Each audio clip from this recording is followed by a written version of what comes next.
Ya, Pak Doni bisa Sama-sama. menambahkan ini bagaimana dengan kondisi pendidikan kita yang akhirnya berimbas kepada anak yang tadi Bu Retno juga mengatakan membuka peluang pada predator anak sehingga anak-anak itu bukan juga hanya menjadi korban di rumah tapi mereka juga incaran sebagai korban para predator anak ini. Pak Doni, silakan. Ya, memang pertama-tama harus kita perhatikan bahwa di Jakarta khususnya orang tua kan sudah mulai bekerja ya. Jadi anak-anak ini di rumah sendirian. Nah, itulah berpotensi untuk kemudian dia terjebak di dalam predator anak di dunia maya. Itu yang pertama. Maka butuh mekanisme seperti apa? Saya rasa kolaborasi antara sekolah dengan rumah itu sangat penting gitu. Itu yang pertama. Yang kedua, saya mengkhawatirkan begini khusus untuk DKI Jakarta karena situasinya ini kan sebenarnya masih memprihatinkan ya di Jakarta ini dan Bapak Ibu guru ini sudah mulai masuk ke sekolah mereka. Jadi memang di satu sisi anak-anak tidak ke sekolah, biaya operasional itu berkurang, tetapi ketika guru itu masuk ke sekolah untuk mengajar jarak jauh, itu juga ada biaya operasionalnya juga gitu Pak anggota Dewan, gitu Pak Noval.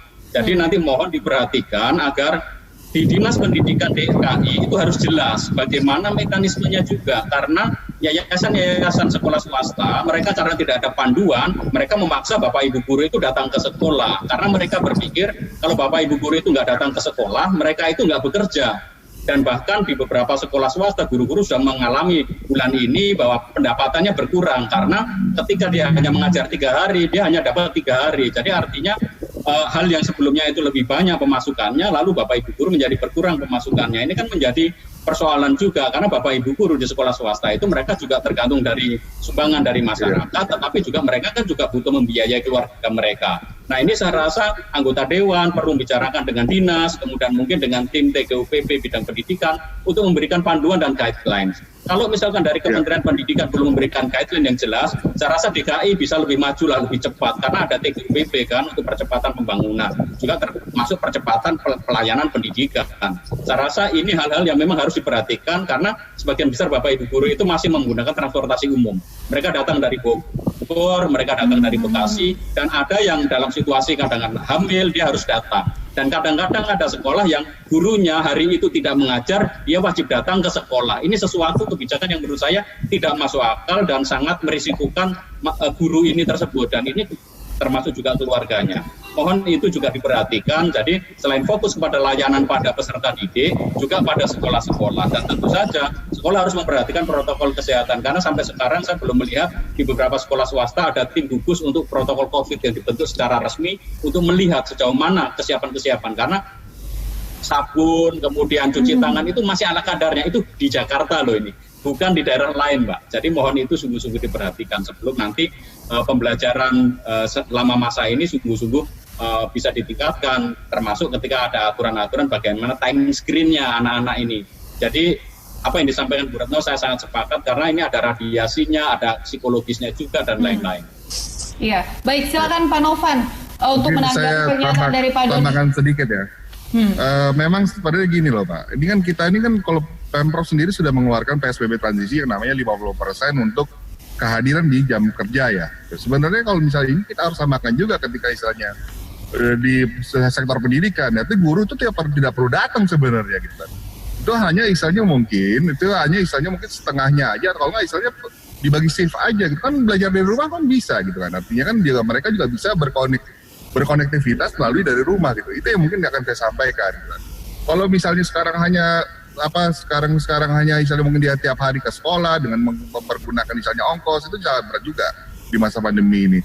Tapi yang saya mungkin garis bawahi, kebanyakan juga di sekolah swasta Pak, yang artinya di sekolah swasta yang misalnya sekarang taraf-taraf yang istilahnya mungkin yang mutunya lebih mungkin standar internasional, itu kemarin-kemarin juga ada yang beberapa juga orang tua murid yang mengeluh ke kita gitu kan, dalam artian juga artinya ini kita belajar di rumah tetapi istilahnya kok biayanya nggak turun-turun gitu kan, pokoknya sama tuh. Ya mungkin dengan salah satu nanti kita mungkin misalnya dengan koordinasi dengan dinas terkait bahwa itu juga harus dipikirkan juga bagaimana juga istilahnya seorang pengajar juga tidak perlu juga datang tiap hari gitu ke sekolah itu karena istilahnya kan pendidikan juga belum dimulai. Itu yang paling penting sih buat saya kan. Karena kita sama-sama kita harus cari solusi yang terbaik lah ke depannya kan. Saya menginginkan juga bahwa mutu pendidikan khususnya di seluruh Indonesia maupun di DKI itu harus bagus lah ke depan. Ya, Pak Novan, ini sebenarnya kan PJJ sudah ada yang pertama dan ini sudah masuki PJJ yang tahap yang kedua. Nah, anggota DPRD sendiri, program-program apa yang sudah diberlakukan untuk membantu dan untuk menyelesaikan permasalahan-permasalahan yang dihadapi masyarakat saat ini? Dari kami, kayak kemarin itu kan, kemarin itu kan masih istilahnya berkecimpung di masalah TBDB, Pak, kemarin itu kan. Nanti kita sudah menyelesaikan juga kan. Nah, untuk masalah yang misalnya mungkin program jarak jauh ini, tadi saya sudah sampaikan juga bahwa kami ini masih keadaan masih WFA.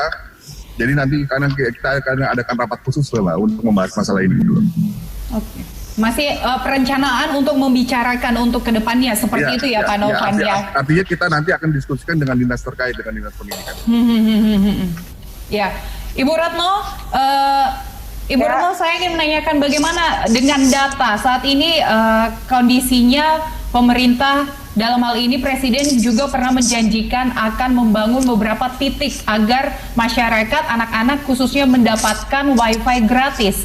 Nah, ini kalau secara infrastruktur, kalau Bu Retno melihat saat ini apakah sudah membaik? Adakah sudah perubahan kemajuan dibandingkan sebelum-sebelumnya? Ya, nggak ada sih, sama sekali nggak ada ya.